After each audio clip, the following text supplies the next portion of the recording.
Sye Raa TV ప్రేక్షకులకు స్వాగతం. వార్తలు చదువుతున్నది ప్రమీలారావు. ప్రకాశం జిల్లా దర్శి నియోజకవర్గ తెలుగుదేశం జనసేన బీజేపీ కూటమి అభ్యర్థి డాక్టర్ గొట్టిపాటి లక్ష్మి శుక్రవారం ఉదయం దర్శి మండలం బండివెలిగండ్ల పంచాయతీ పరిధిలోని కట్టసింగనపాలెం, గంగపాలెం గ్రామాల్లో ఎన్నికల ప్రచారం నిర్వహించారు.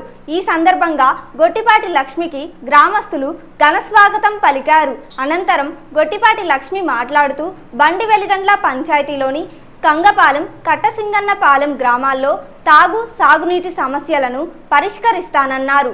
అంతర్గత డ్రైనేజీలు ఏర్పాటు చేయాల్సిన అవసరం ఉందన్నారు. చంద్రబాబు, పవన్ కళ్యాణ్, మోదీ నేతృత్వంలో ఏర్పాటు కానున్న ప్రజాప్రభుత్వంలో సమస్యలను పరిష్కరించుకుందామని పేర్కొన్నారు.